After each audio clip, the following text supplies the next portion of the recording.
Petite lecture. OVNI Conscience 2. Enfin, volume 2. Avant-propos. Citation. La conscience est un singulier dont le pluriel est inconnu. Le physicien Erwin Schrödinger, un des pionniers de la physique quantique, pour ceux qui chercheraient à se cultiver. On estime actuellement que la partie observable de l'univers héberge plus de 2 milliards de galaxies, comptant elles-mêmes plusieurs milliers de milliards d'étoiles. Depuis la découverte de la première exoplanète en 1995, les appareils de détection ont enregistré et validé l'existence d'environ 4500 exoplanètes. Ce chiffre double tous les 27 mois. Selon plusieurs estimations, le nombre d'exoplanètes situées dans la zone habitable et de la taille de la Terre se monte à 17 milliards. 17 0 0 0 0 0 0 0 0 17 milliards. Rien que dans notre Voie lactée. Actimel. Merde. Je vais faire de la pub après si je dis des trucs comme ça.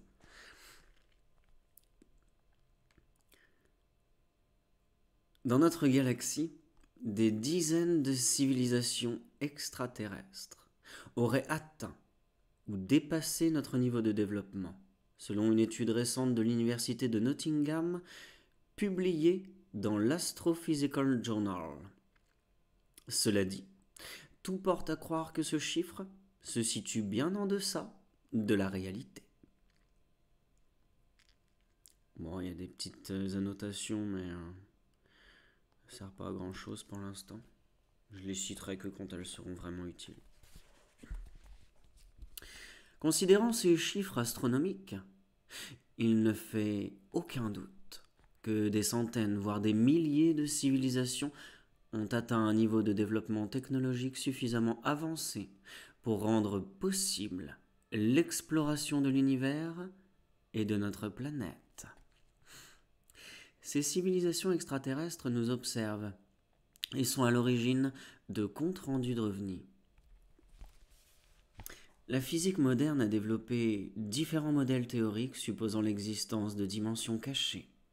Autrement dit, ces théories décrivent un univers à plus de 4 dimensions et admettent l'existence de dimensions supplémentaires.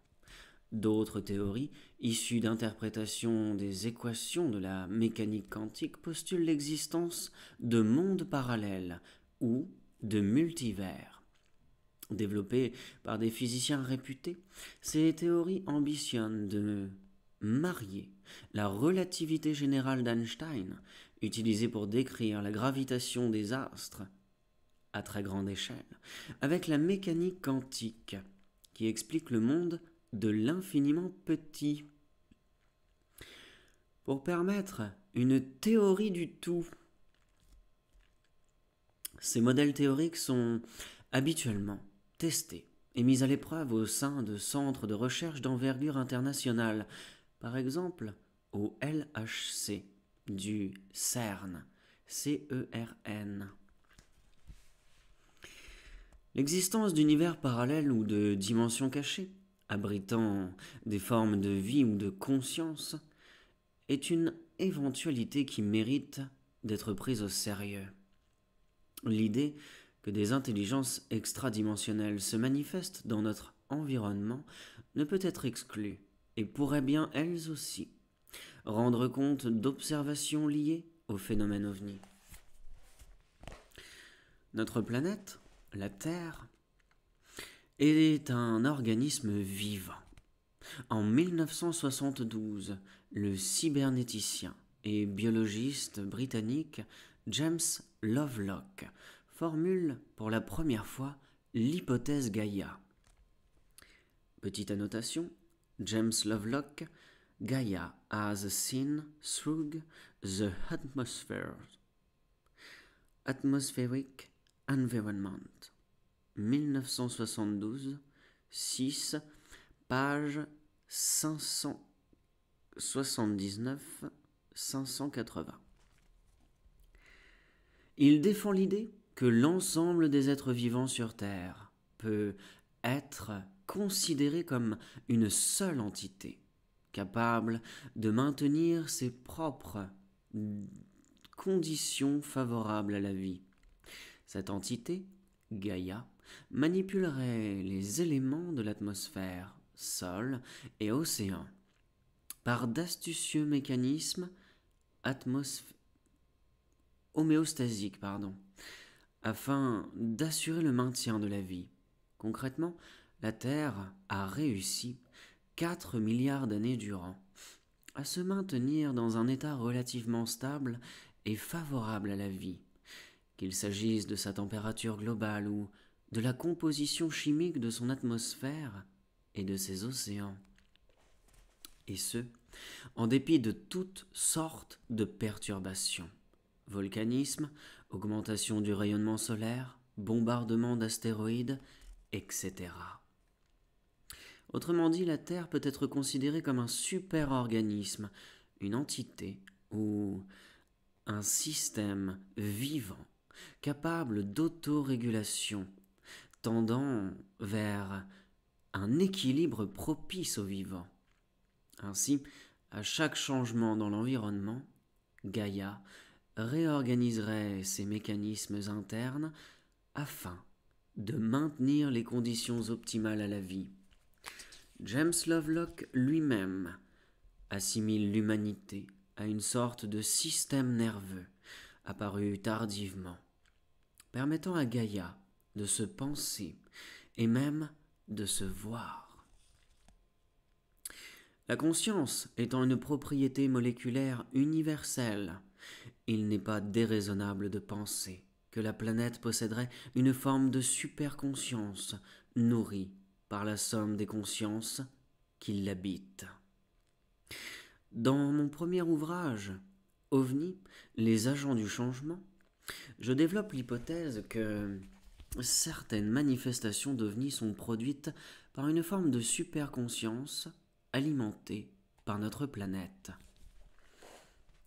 Ce cerveau planétaire susciterait un dialogue avec l'humanité par l'entremise de manifestations d'OVNI, s'exprimant au moyen d'une grammaire symbolique et télépathique, afin de susciter une prise de conscience globale sur l'urgence écologique et notre responsabilité collective envers l'ensemble du vivant, domicilié sur notre planète. Solide et élégante, cette hypothèse, construite sur une somme de faits et d'observations incontestables, a l'avantage de rendre compte des multiples propriétés et invariants de la phénoménologie OVNI. 15 années après la formulation de cette hypothèse, je maintiens sereinement cette conviction que certaines manifestations d'OVNI sont bel et bien originaires de cette supraconscience planétaire. Ceci exposé, ce succinct panorama des origines possibles du phénomène OVNI suggère une chose. La matrice du réel semble programmée pour favoriser l'éclosion et la dissémination de la vie, autant que l'évolution des diverses formes de conscience, que ce soit dans le cosmos, au sein des différentes strates dimensionnelles ou encore au niveau planétaire. Pour reprendre les mots de Teilhard de Chardin, ouvrez les guillemets, le cosmos est fondamentalement et premièrement vivant, et toute son histoire n'est au fond qu'une affaire psychique. Le lent mais progressif rassemblement d'une conscience diffuse, échappant graduellement aux conditions matérielles entre guillemets. Fin de citation. Avec une petite annotation, Jean Onimus, Teilhard de Chardin et le mystère de la Terre. Paris, Albin Michel, 1991, page 66-67.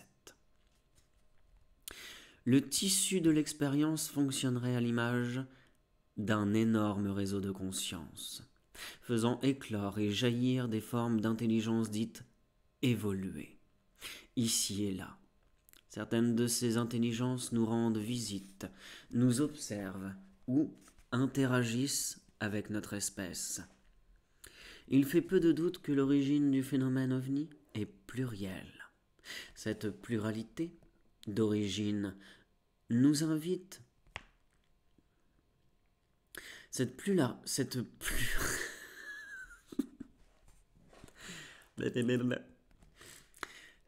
pluralité d'origine nous invite à nettoyer le vocabulaire qui s'applique à l'ufologie, rendu inadapté par de nouvelles connaissances.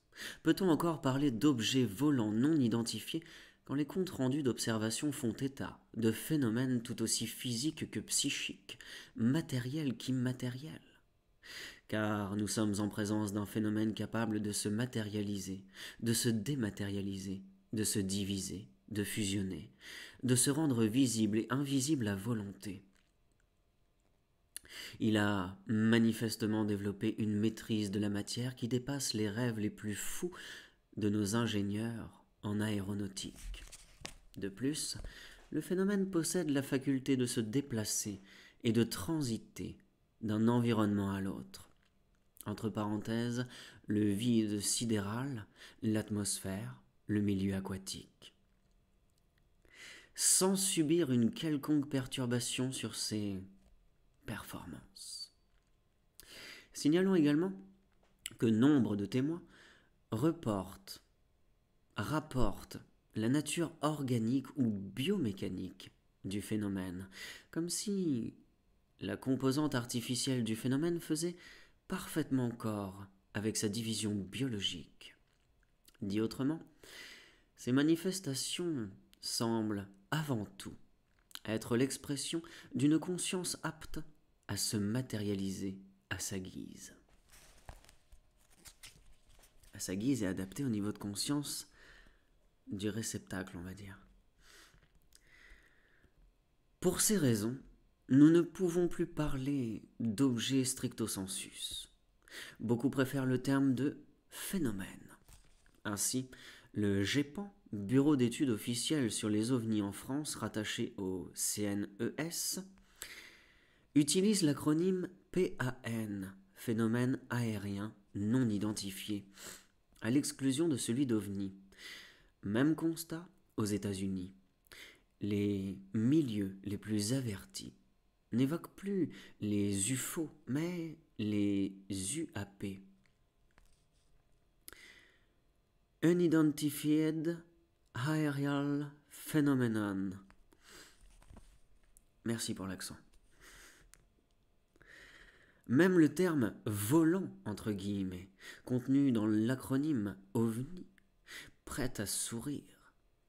Le phénomène est-il réellement volant, comme l'entendent nos ingénieurs, c'est-à-dire organisé autour d'un système de propulsion?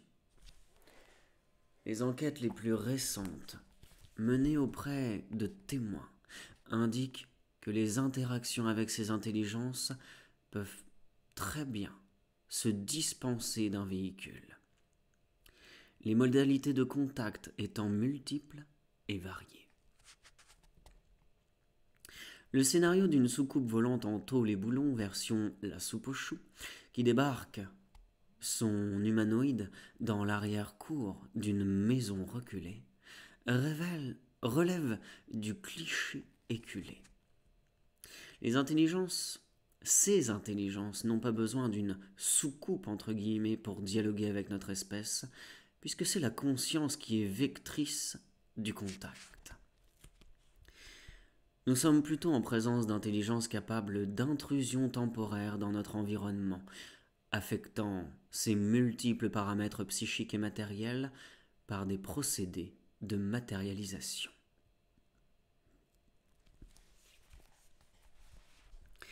Par conséquent, il est réducteur de parler d'objets volants non identifiés puisque la physicalité relative de ces manifestations ne traduit pas l'essence du phénomène.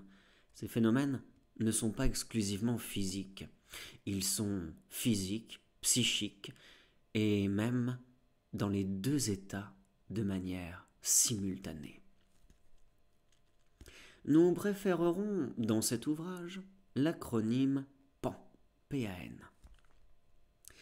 qui a l'avantage d'être inclusif justement, et d'embrasser toutes les dimensions et tous les états que peuvent recouvrer ces manifestations. De même, nous exclurons le terme extraterrestre, entre guillemets, lui aussi réducteur et connoté. Nous utiliserons les expressions intelligence, entre guillemets, entre parenthèses non humaine, ou entité, ou conscience exogène, ou facteur exogène, afin de rendre compte des propriétés tant physiques que non physiques, trans et interdimensionnelles de ces manifestations. Quant aux individus ayant vécu des expériences avec des intelligences non humaines, nous les appellerons des expérienceurs. Terme neutre et impartial.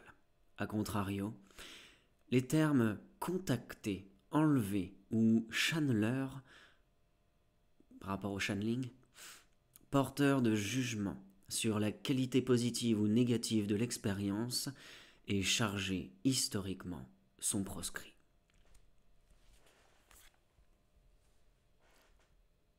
Bisous.